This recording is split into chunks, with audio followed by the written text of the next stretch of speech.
All right, good morning, everyone. Thanks for tuning in. We're gonna get started here shortly. There's still, I can see a bunch of people logging in here. Got a number of us logged in from having a look here across Western Canada for the most part. Mr. Dyer, Clark, Mr. Heavens, morning. We also have, just looking at the attendees here, we also have representatives from Canadian General Filters Limited out of Ontario. So we have some factory guys on the line here. Mr. John Coker. Good morning, John. So if we have some questions, we can look to them as well. Anyways, let's get started. Good morning, everyone. Thanks for tuning in. My name's Lauren Ratenbach, and I'm a managing partner with Equipco Limited in Western Canada. I'm in Calgary. I say Western Canada. Quick introduction of who Equipco is. We're a 35+ year agency, and recently, within the last 10 years, we actually ended up going national. So we're now a Canada-wide agency and representing multiple brands across the country, territory specific in some cases. But for the topic that we're here today for CGF, Canadian General Filters Limited, we are their representative for Western Canada. Couple quick housekeeping things. I'm gonna ask Evan Sikluk with us here in Calgary. He's gonna be moderating the meeting. I believe, Evan, yeah, I think I see the record button going. So we are recording this session, just so everybody knows this is being recorded. So if we need to share it later on for anybody who was unable to attend, we can do that. So if you have any discussions, raise your hand, go up top to the Q&A section, click on Q&A, submit your questions. If I don't see them come in, maybe Evan can prompt me and we can address them as we go along. But by all means, feel free to ask any questions. Any comments are welcome. So let's get started.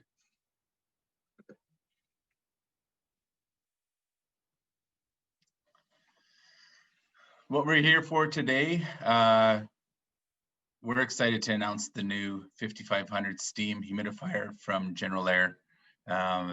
It's been a welcome revision with a number of new features on it, and we thought it was a good idea to do this with all of you to try to face the situation we're in. It's tough to get around to see everybody, and we wanted to make sure everybody was aware of the new unit and its new features. So we're going to dive into that, but really this new 5500, it's touted as an all-in-one steam humidifier. We're going to show you why we say that for a number of different reasons. The look is similar. It says maintains sophistication, eliminates complexity. We'll talk about how it eliminates some of the complexity of the previous models. There's huge improvements feature-wise. It is a little aesthetically different from the old unit. So sorry, I was just looking to see if that was a question coming in. A little aesthetically different from the old unit. It's a little sleeker, a little more stylish.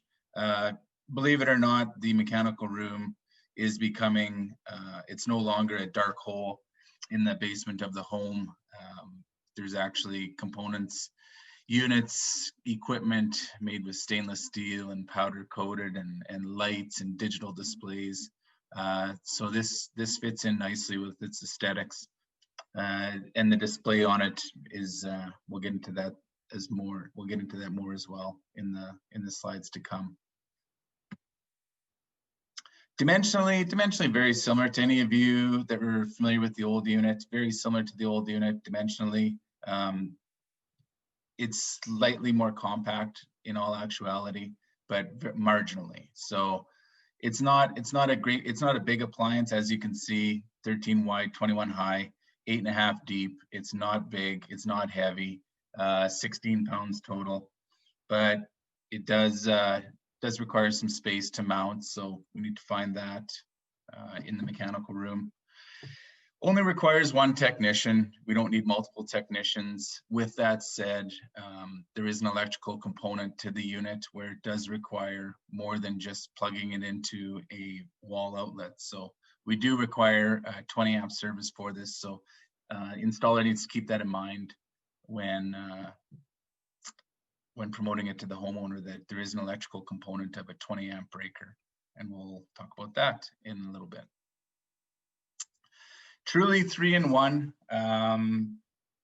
When I say 3-in-1, that's based on our old humidifier. So the old unit, we had 3 models. It was the DS humidifier. The old DS had 2 voltages and 2 options for the 230 volt unit. And that was based on the units on the water and on the conditions of the water. So we had the old DS15, that was a 115 volt unit. We had the old DS25 and the 25 LC. The only difference between those two, and again, was the cylinder. One was for standard conductivity, 500 microsiemens and above, and the LC was low conductivity for below 500. Now we have a 3-in-1. It's an all-in-one unit. We're covering the entire conductivity range from 125 to 1250 microsiemens. So we got that covered with a single cylinder. Selectable voltage on the new unit. That's probably the biggest feature of this unit, is the scalability of it. So it has a selectable voltage, single cylinder for the full conductivity range. That makes it easy for everybody involved. It makes it easy for the wholesaler to stock replacement cylinders. It makes it easy for the service contractor that wants to keep a cylinder on the truck. So it really helps with that, and it's easy for the homeowner. There's no confusion. It's a single cylinder, single part number. So that part number, just if anybody of note, that's the GF55 cylinder. Also wanted to make a quick note regarding the cylinder. It is not backward compatible to the old DS unit, so I wanted to make mention of that, and we'll explain. You'll see why shortly, why that's not backward compatible, for anybody that's familiar with the DS units. The question always comes up about replacement parts. So replacement cylinders for the old DS units will be available for the foreseeable future. There's no discontinuation time for that. These manufacturers nowadays do a really good job of supporting replaced units with spare parts for a number of years. So we don't see the old units, the old cylinders going away anytime soon. The old units are gone. CGF Limited is sold out of the old steam humidifiers, so they're purely shipping the new 5500 now, so that's exciting. Yeah, and then adjustable steam output up to 29 gallons a day. I'm going to show you a little bit more on that to come. I'll show you. There's a slide on the outputs. There's actually 4 outputs to select from, and then adjustability within those outputs. So let's just jump ahead real quick. We'll get to that in a second. Some simple revisions. It's a little sleeker, a little slender. Like I say, the mechanical room is no longer a dark dungeon. We have some pretty nice equipment in there right now. General Aire did a few simple things. As you can see here, it's a single screw on the cover. The old cover was held on by 4 screws, 1 in each corner, that had 600 threads per screw. It was actually quite interesting, quite fun getting the cover off. Took longer to get the cover off than to service the unit sometimes. So single screw to get the cover off. That's a nice little change. Mounting brackets, that's new for this new unit. You're gonna get dual mounting brackets for the installer. The brackets are nice. It allows the installer to find a couple nice wall studs on 16-inch centers. And then the mounting holes on the brackets for the steam humidifier are pre-drilled. So real simple to mount this unit, get it level, get it square, and to utilize a secure mounting like the wall studs. So that's a nice little feature. Those wall brackets weren't in the old DS units, but new for the 5500. What else comes with the unit? Very similar to the old DS units. You're gonna get, I don't know, can you guys see my cursor on the screen there. You're going to get, actually, you know what, I think I can. I can see it there. You can see it? You bet. Right on. So it's similar to the old one. You're going to get your water supply fittings. This is your fitting onto the humidifier, your water supply 1/4 inch tubing. You're going to get your high temperature steam hose. And that's about it. Well, you're gonna get your water valve. Many choose to use something. There may be something existing, or people choose to use something else. Here's what's new. There's two big key features about what's new on this unit versus the DS. The DS unit used to use a composite injection nozzle. It was black. It worked well. We've now gone to a distribution manifold. So we get better distribution of the steam into the duct with the manifold. The manifold, you may be able to see it here. The manifold mounting plate is as such, where when you mount it into the duct, it angles the manifold itself in an upward direction. What that does is it assists steam getting to the distribution manifold and evenly distributed through the manifold.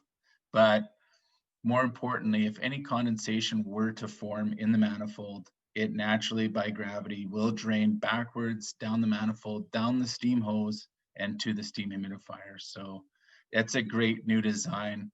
It's nice that there's no longer a condensate return line. The old injection nozzle utilized a condensate return line from the nozzle. So no need for that condensate return line with this new design. Again, it's angled for condensate management. Always remember when installing this unit, the slope of the steam hose, the slope of this high temperature steam hose is key. So steam is naturally flowing from the unit to the nozzle. It's not pressurized and being blown to the nozzle. So we need to give it a nice incline, a nice vertical, as vertical as possible. Anything more than 30 degrees is great, 30, 45 to vertical. More slope, the better. So no droops, no dips, no place for condensate to collect. It just causes issues, causes noise, quite honestly, is what it does. Same six foot high temperature steam hose. And probably one of my favorite upgrades to this new 5500. It has a new drain system. It still uses a pump, but it has a new drain system where it has a 3/4 inch pliable gray drain hose, ships with the unit, 3/4 inch drain hose, clips onto the unit with a gear clamp. No more 1.25 inch trap adapters, PVC, trying to figure out how to drain these units. That's with the old DS unit, we had 1.25 inch drain, and it was a challenge at times. The new 5500, 10 feet of 3/4 inch flexible drain hose, great upgrade. What else? I wanted to mention, you see down here, the remote blower.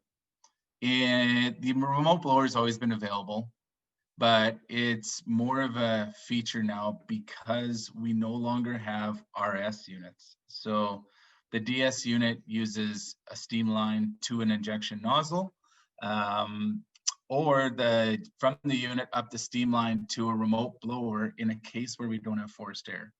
So we actually have literally hundreds of these units in big condo complexes, lots in Banff, Canmore area, where there's no forced air, and they need humidity, especially out in the Rockies there, extremely dry. So they have the steam unit itself in the closet up to this remote blower mounted between the wall studs, putting humidity into the space. And that humidity, this has a fan built in here with a steam manifold, and then the fan blows the humidity into the space. So for anybody wondering, moist air will always find dry air. So in these condo applications with minimal forced air, they literally have a fresh air dump at the front door. This unit will pump humidity into the space, and that just with movement of bodies around the space and so have it, it'll moist air will find dry air, so they work well. With the new 5500, there's no RS units. The RS unit was a standalone unit that had this blower assembly mounted right in the top of the humidifier itself. So if I go back here, so the RS unit would have that blower assembly right in this top compartment. Those were great for applications like a server room or a document storage room, somewhere where nobody cared if this whole unit was hanging on the wall, and it would blow humidity just purely into that space. It's where it was installed. That unit is gone with the 5500. So in an application like that, and they were far and few between, which is probably why they're gone, we're going to just use the 5500, and we'll go up to the remote blower and find a place to mount this, and that'll be our version of the old RS model.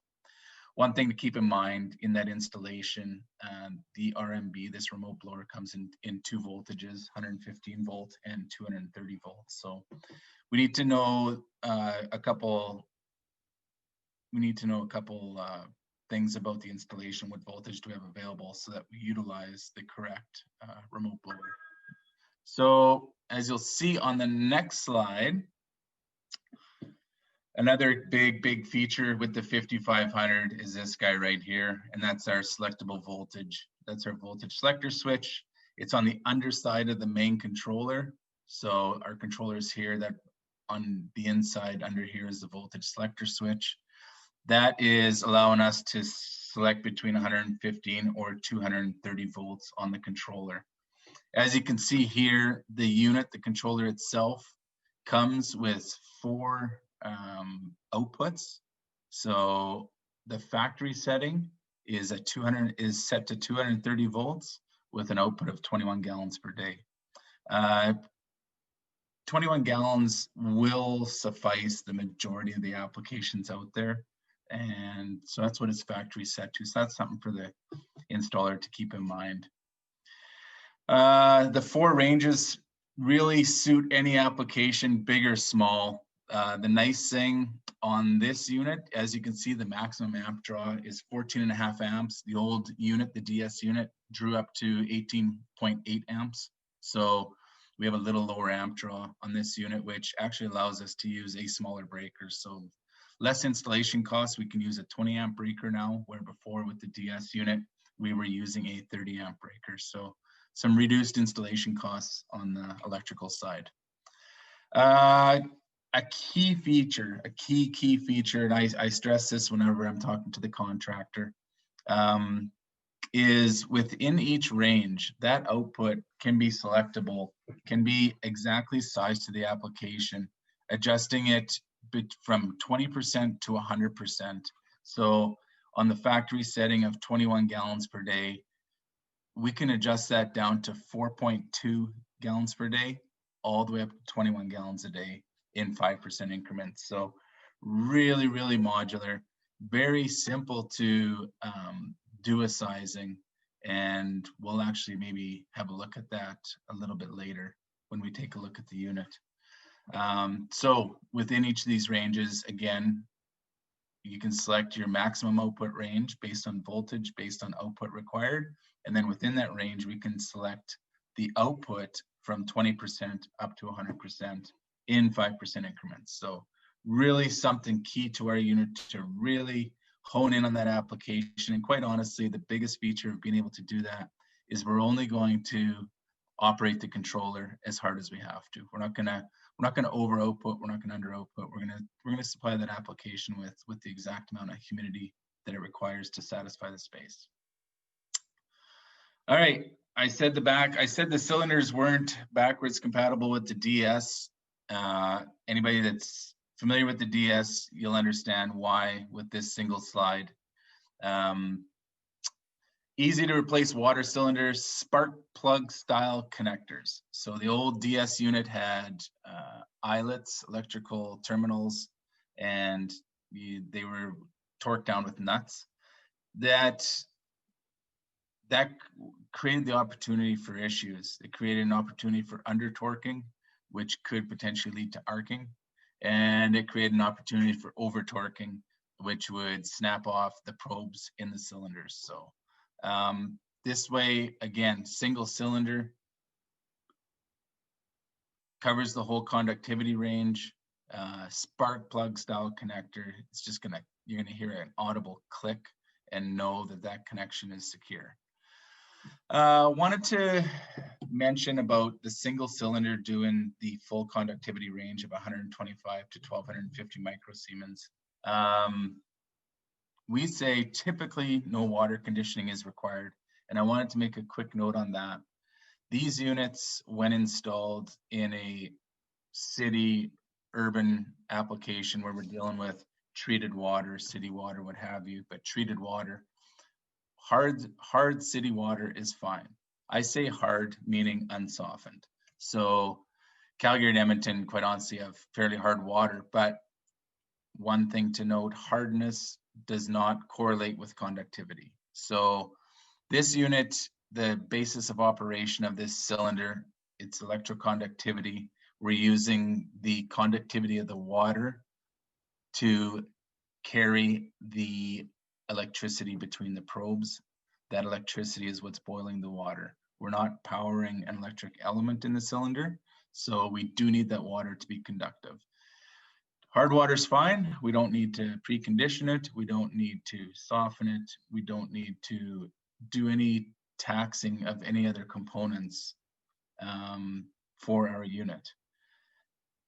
I say that because there's other units on the market that do require conditioning of the water supply, and I just feel that's just another serviceable component.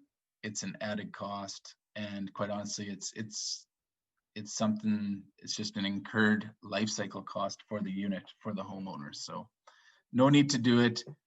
I'll preface that by saying in any rural applications, when we're dealing with a well system, we do need to take into account water conditions. We've seen applications with TDSs through the roof, sodium way too high, which gives us a huge conductivity. So rural applications, there could be a requirement for some pre-filtering. So want to make note of that. Here we go with a quick section on old versus new. So we have the old DS unit where the pump assembly would come down into the drain. Drain would do a 90 and then another 90 out the bottom of the unit. Now we have the pump assembly coming out of the cylinder straight down. Here's our nice little 3/4 inch connection, gear clamp, done. So this is actually, I just noticed this. This is quite interesting, where a picture of the high temp steam hose being used as a drain. I never did see that in the field. That was an 1.25 inch connection there where we used to do a trap adapter and so forth. So now we got the 10 feet of 3/4 inch flexible hose, gear clamp, single installation, quick run down to the drain. It's quite honestly probably the best improvement on the unit in my mind. I also wanted to point out, I felt it was important to point out the tempering feature of this unit. Same as the DS unit, nothing's changed, but something that I get asked and many don't realize, but in the unit, there's 2 water valves, fresh water valves, and I'll show you that in a little bit when we go up to the working unit. 2 of the fresh water valves, 1 fresh water valve for filling the unit with fresh water during normal operation. The second fresh water valve is a tempering valve. So one thing of note, this little gray hose coming in here, that's actually going across the unit and over to a fresh water valve, the tempering valve sitting over here. Anytime this unit during operation puts water to drain, as you know, boiling water is at 212 degrees. Anytime this pump energizes, this fresh water tempering valve is also going to energize, and it's going to inject fresh cold water in this line, combine it with the boiling water, and we're going to temper the water down to below 140 degrees Fahrenheit. So that's just for scald protection and it's just purely safety, quite honestly. So that's a little feature there. Same as the DS unit, just wanted to point that out. Water supply connection remains the same as a 1/4 inch, and hard untreated water is fine. A little bit on our controller here. It is the heart of the unit. The controller is what drives that cylinder. So everything in the unit itself is line voltage. So that pump, those freshwater valves are all line voltage, as well as the cylinder. The voltage going to the cylinder is line voltage. So this controller though, it's going to tell the homeowner and the contractor exactly what's going on with that unit. We're gonna do our programming right from the face of the controller using the reset and drain button. In programming, I always like to refer to them by these nomenclatures, little select and enter. So we can go into the unit. There's a wrench button, tells us we're in configuration mode. There's a water spigot, tells us whenever the unit is injecting fresh water into the cylinder. There's a drain symbol to know when that drain should be energized. So if we're troubleshooting, we can simply press the drain button and we should read line voltage at the drain pump. If the water spigot is on, we should read line voltage at the fresh water valve, so forth. This is our production scale. This is going to show the unit and where it's at of its set production. So even if we have the output set at 50% of one of our ranges, we will see on the scale here if the unit is ramped right up to its full output of that range, or whether it's just warming up. So it's a scale. It's just a 3-segment scale. It's not an actual value. It's just an indication. Fan symbol is going to show that we have airflow. We have a proven fan, so that we're not injecting steam into a stagnant air duct with no airflow movement. So that's good. And I'll just point out, this is literally the same display. Nothing's changed on the 5500 from the DS unit. The old unit worked fine. This part of it remained the same as far as the display and what the installer and the homeowner works with and sees. The 3-digit display up here, you'll see percentage and you'll see amperage. So during operation, if we press and hold reset, this variable up here will toggle between 3 variables. It'll show our percent of output.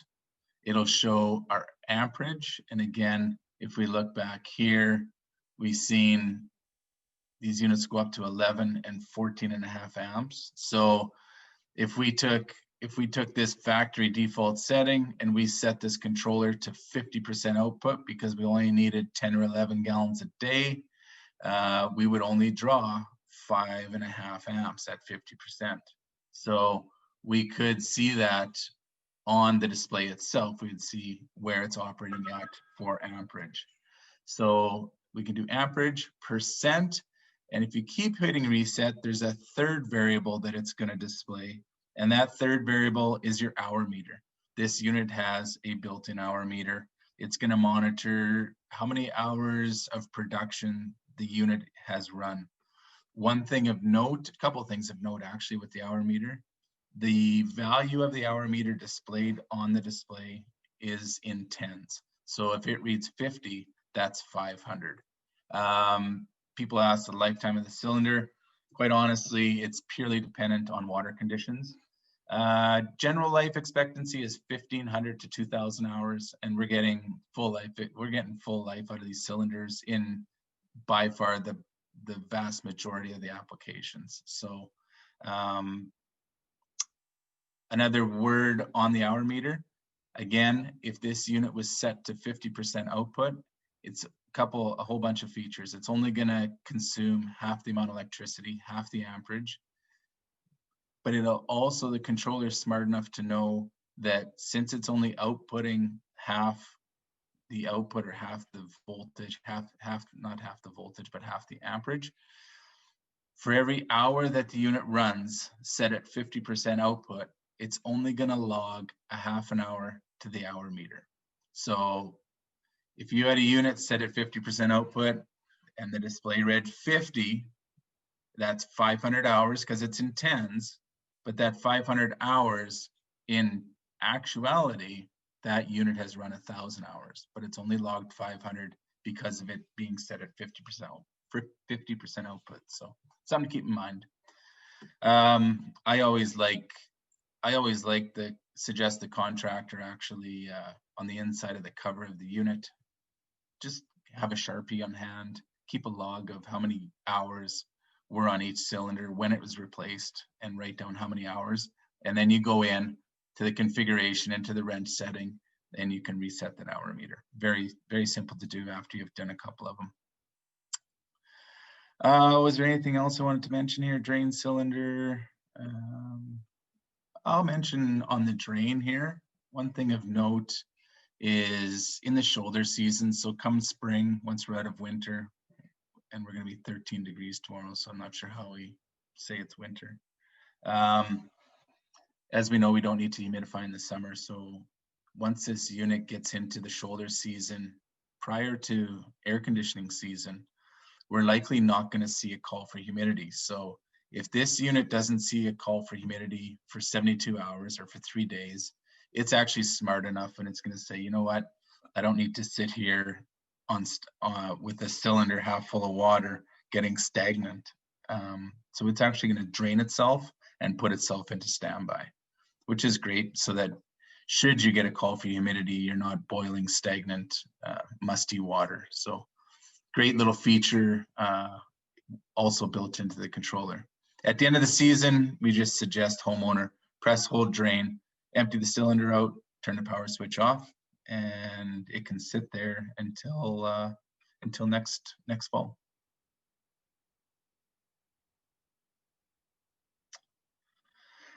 This looks the same as the GFX3, but it's now the new GFX4. One big feature of it is we now have the ability to control the blower on the furnace. It's really nice. This allows us a couple things. One is it makes it really simple to set up this unit to bring the blower fan on a call for humidity. So before, we used to, oftentimes the unit used to get wired up to rely on a call for heat to enable the production of humidity. So we no longer have to rely on a call for heat. It's really nice with these new homes. They're tighter. There's less leakage. There shouldn't be less air changes because that's part of code. But now we can bring the blower fan on with the GFX4 on a call for humidity. So that's a great feature. What that also does, it actually eliminates the need for the air proving switch. On the DS unit, we had an air proving switch that got installed, and it was just a simple airflow switch with 2 pitot tubes going back to the unit and telling the unit that yes, there was indeed airflow, and yes, if there's a call for humidity, go ahead and produce humidity. So no longer a need for that air proving switch because we can control the blower with the GFX4. One thing to keep in mind for installation, the old GFX3 and the GFX4 are 6 to 8 wire controls. We have humidifier terminals, 2 connections for humidifier, 2 connections for power, 2 connections for sensor, and then we're actually going to have 2 connections for blower. So it could potentially take it to an 8-wire install. Something to keep in mind for retrofits, to make sure we run enough wire, and new construction to make sure there's enough wire run. With that said, I'm a believer of putting the humidistat in the best location, and quite honestly, the simplest location for the installer. Seeing as this unit does outdoor compensation with an outdoor sensor,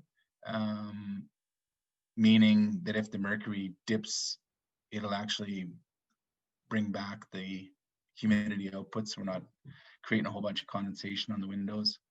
I'm a believer of putting this humidistat on the return air duct. So if the installation allows, if the homeowner's okay with it, the homeowner is going to tell you where they want their humidistat installed. Let's not kid ourselves. But putting it on the return air drop, that's going to give us a representative sample of the return air in the home. So I'm a fan of that. Plus, it makes it easy for the installer. Fully adjustable humidistat. It has gain settings to help control the tightness of the home. It's gonna base with the use or with the installation of the outdoor sensor. It has the ability to tell us indoor and outdoor conditions. We can run it on auto, which will take into account the outdoor temperature. And if somebody wants to look after it on their own, they simply hit the water droplet here, and they can put the GFX4 into manual, same as the GFX3. Those features are all the same. So they can run it in manual and manually adjust their settings higher and lower as they so choose. They can also change it between Fahrenheit and Celsius, which is nice. That's kind of it. I wanted to stop and give any of you a chance to ask any questions. I wasn't keeping an eye on it. Anything? I'll just go to Q&A here. You got 2 questions. Oh, okay, there we go. So Wayne said, yeah, the control picture should be updated. So it shows, this one's showing 18.8. So that's true, Wayne. You're probably talking right there. Yeah, that's good observation. That's also showing the blockage, the segments of the display there. I'll give General Aire the benefit that they're showing us how many segments are in the display. It just happens to correlate with the max output of the old DS unit. So good point there. Can you use the GFX4 with the older DS units? From Dallin. You know what, Dallin? There's no reason why you shouldn't be able to. That control. John, are you still on? Are you on here, John? Mr. Coker?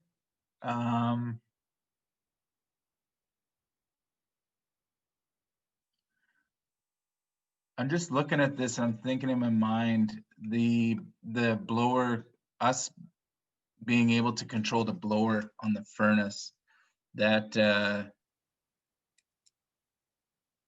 function of the humidistat. So yeah, you can use the GFX4 on the older DS units. The GFX4 gets its power from the controller on the unit. So there's a low voltage terminal strip down the right-hand side here on the controller. The GFX4 gets its power from there. The humidity contacts from the humidistat come into the low voltage side here. Your outdoor sensor wires directly to the GFX4, and then your blower controls are off the GFX4. So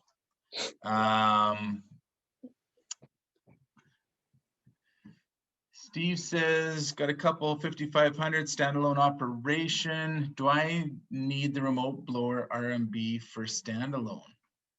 So for standalone operation, do you mean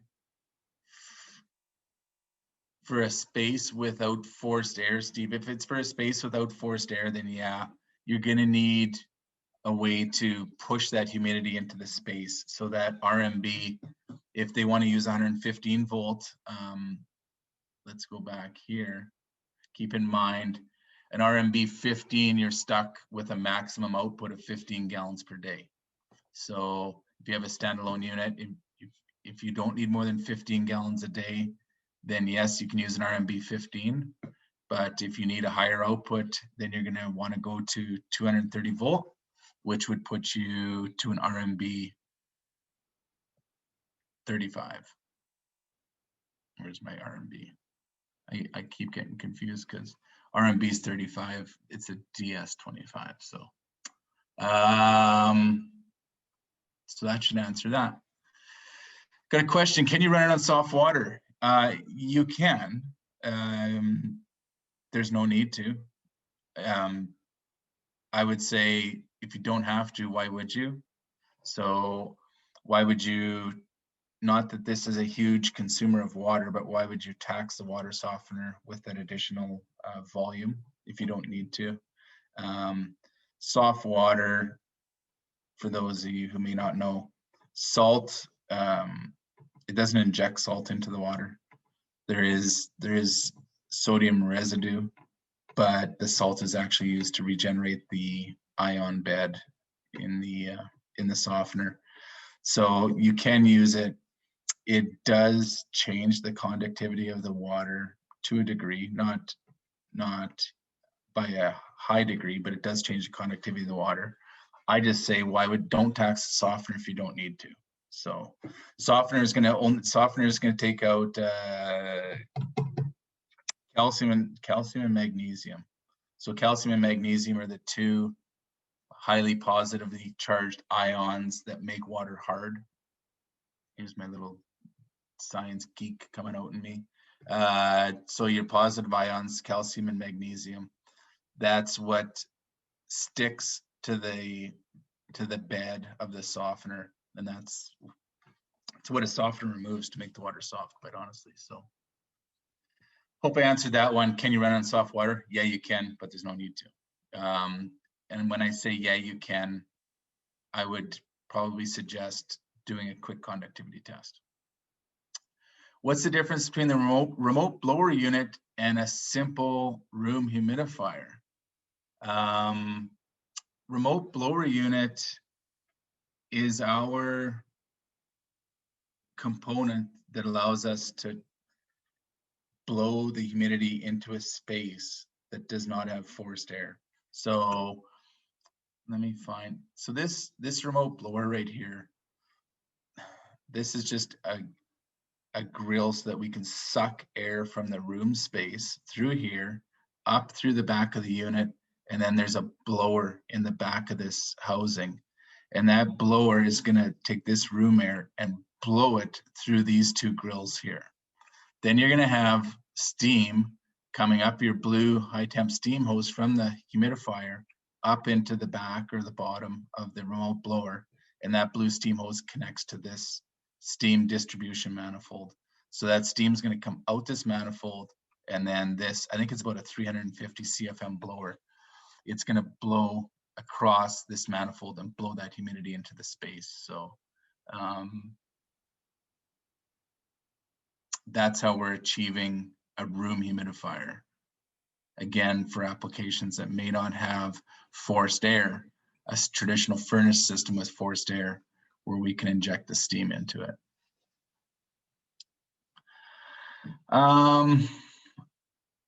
Let me mention something real quick about where we want to inject steam. That's something we never covered here.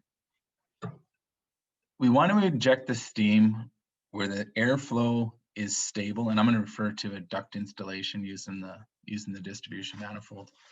We want to inject steam where the airflow is stable, and then we want to ensure that we have enough straight, unobstructed run for absorption of the steam. So quite honestly, the easiest place to install this is in the return air duct, return air drop of a traditional furnace installation. We're going to come down, we're going to drop down a couple feet. We can inject our steam at that point, and then we have 5-6 feet of straight unobstructed run below this nozzle before we get to our return air boot to absorb that steam. Keep in mind, we're not saturating that airflow with moisture. We're simply injecting steam. People say, isn't it going to infect my filters, my UV lights? No, because if you have, think of it this way, if you have your house at 35% relative humidity, you always have 35% RH air circulating through your furnace, your filters, your UV lights, your static air cleaners, your electronic air cleaners, and it doesn't have any effect on them. So we're not saturating the air, we're adding humidity to the airflow, but as long as we give it that straight run for absorption, we won't run into any condensation issues. That's what we're trying to avoid here. On the flip side, let me put it this way. If you put it on the hot air side of your furnace, you have your blower cabinet, you have your coil your heating element, your burner, Then you have your air conditioning coil. Then you have very little space above your AC coil until you get to your takeoffs, where that doesn't allow enough room for absorption of that steam. What would happen if you tried to inject it there? It would hit your takeoffs where it turns and goes out to your space, and it would actually condense. It's like holding your hand above a kettle too closely. Not only it gets darn hot, but if you hold it too close, you're gonna end up with water droplets on the underside of your hand. That's because that steam coming out of the kettle has not absorbed itself into the air yet. If you hold your hand higher, it's still going to be humid air hitting your hand, but you won't get any of that condensation on your hand. Same concept with where to inject that steam. So you can inject it on the hot side. If you have a long run before you have any takeoffs and you want to inject it there and you have that 4 or more feet for absorption, by all means, go ahead and do that. Question saying, I thought the minimum straight run after the new steam manifold is about 3 feet. You bet. We can get away because we're not injecting the steam through a single nozzle like the old DS unit. We're distributing it a little more broader across the airflow with the 4 outlets on the steam manifold. We can narrow that down to 3 feet for absorption. Simple rule of thumb, more is better. If we have 3 or more feet, then we're good. Any other questions? Good questions. Let's look here. Good morning, Larry. Soft water, got that one. Okay, so I don't have any more questions. Now, since I'm far from the youngest person in our office, I may at times run into technical difficulties. So this morning, my hope was to be set up in our conference room upstairs, but that didn't work out. So I'm going to switch to my phone for anyone that wants to switch. I'm going to go for a walk upstairs. I actually have our working unit up and going upstairs. So let's go for a quick walk. If you want to join me, I will fire it up on my phone here. You have to look at my ugly mug while we go up there, though.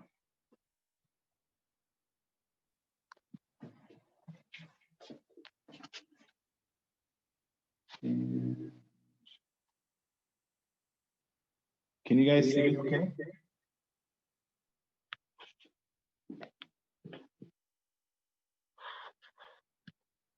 And I want to share.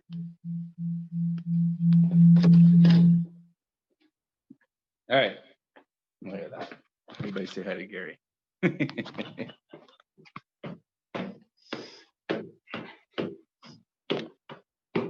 Here's our workout for the morning. All right. Now, I don't know how to flip it around on my phone, so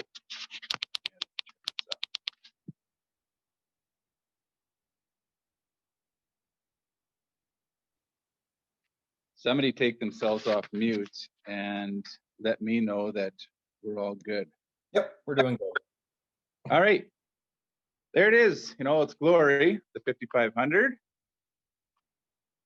And all right. As you can see, there's our display. This unit's running right now at 50% output. You can see the scale is at full scale of output. We got fan.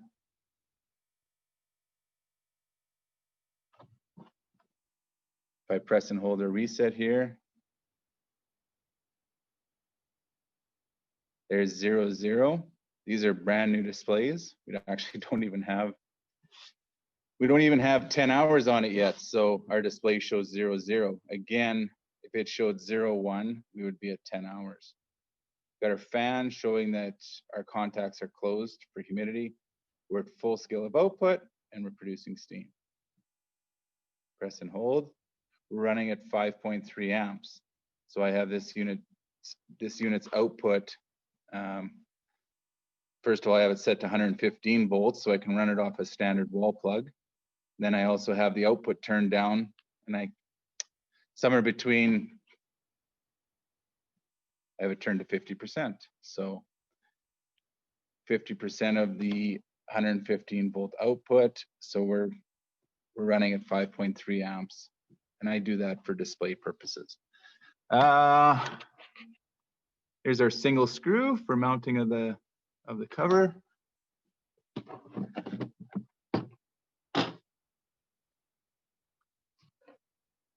And there she is in all her glory. How am I doing there? So there we got her boiling away. Geez, I wish I could turn this around. You guys see the connections, spark plug connectors on the top of the cylinder? Yep. Okay. There's our two. Oh, listen. There's pumps energized. So there you see, the fill valve is energized. So a couple of things happen there. You guys notice now the amperage, sorry, I say guys and gals. Amperage is up to 6.1 now. So this unit is purely operating on what it wants to see for amperage. So it's going to add and drain water out of this cylinder purely based on what amperage it wants to see. That's literally how it runs. Here's those two valves I was talking about, fill water valve and the tempering valve. So this guy is our fill, that's actually our fill valve. This one's going to go up top here. It's going to go up to a reservoir. It goes in a weir system out of the reservoir, back down and into the bottom of the cylinder. This guy right here, this is our tempering solenoid. That's the guy that comes across, and like we showed on the display, comes across and ties into the drain and then drains out the bottom of the unit. And again, I can't see what you guys are seeing because I have to hold my phone one way. I'm trying to come underneath right now. Can you guys see the voltage selector switch? Sure can. Right there, eh? So there's our 115 to 230 volt selector switch. Simple. And then over here is our low voltage terminal strip. So up the side of the unit, here's our blower connections where our air proving switch, airflow switch used to wire into. Here's our humidity contacts, and here's our 24 volt contacts for the GFX4. Here's the GFX4 in all its glory. Right now we're running in manual. We're at 22% upstairs here. There you can see our steam manifold. If I put the mounting plate flat to simulate a duct installation, you can see the upward slope of that manifold. Like I mentioned, that allows for any condensation to naturally drain back to the unit. We're in manual mode right now, sitting at 22%. I got it set to 50% as a set point. We're in manual. I can hit the teardrop button. I can go into auto. Again, that's going to take into account the outdoor sensor, which I actually have just tied up back here. Okay. So we can change off, manual, auto.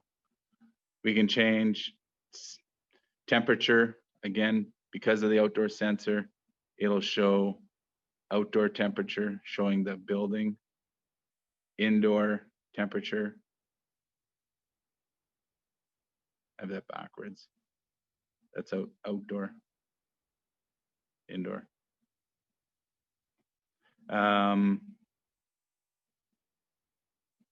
And our humidity. We can go to Celsius, again, change the units. And we can go back to off or manual. That's the unit. Any other show the connections. Single cylinder. Anybody out there that wants the part number GF-55 for the cylinder? Single cylinder, full conductivity range from 125 to 1250 microsiemens. That's it. Any other questions? If you guys want, actually, you know what? I'll give you a quick tour. There's our MERV 11 media, 16 by 25 by 5, 20 by 25 by 5. Those are our economy cabinets.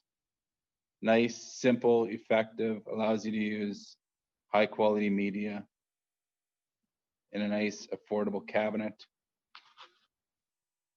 There's the other new introduction to the market.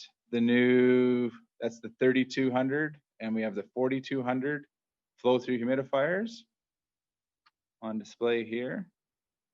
Couple nice key features, the stainless steel distribution tube. Hey, while I got everybody on the line, real quick mention. As everybody knows, our flow-through humidifiers can be left-hand or right-hand bypass. On the new 3200 and 4200s, if we are switching bypass, meaning if we are going to take the bypass from this side, it's as simple.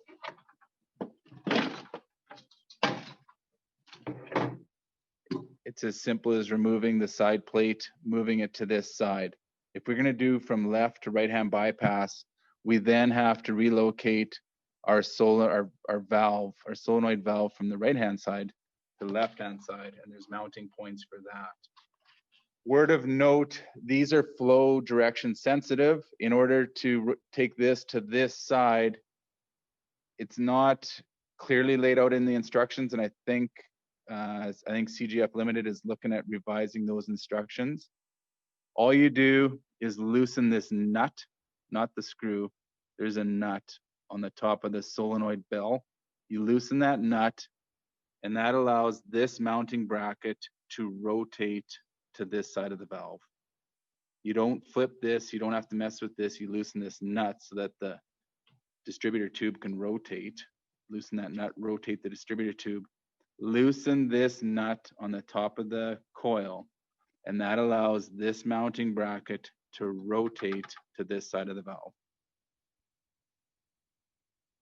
Glad we got a chance to point that out. Lastly, the other big key feature to the 3200, 4200, water supply tubing, PVC tubing rated for high-end hot or cold water installations. Lastly, we still have our water saver controller on the market, so it can be retrofitted to existing applications or it can be purchased with new humidifiers, purely limiting the amount of water that goes across the pad and down the drains. So what we're doing is we're manipulating a 60-second time cycle and telling the water savers, telling the solenoid valve how many seconds out of 60 it wants to flow water, and then turns it off. That's it, everyone. We're right on the hour. I appreciate everyone's time. If anybody has any questions, by all means, reach out to your local Equipco office, and we'll be happy to help you out. Thanks for tuning in, everyone. Take care, stay safe. We'll see you when all this craziness ends. Thanks, take care, bye-bye.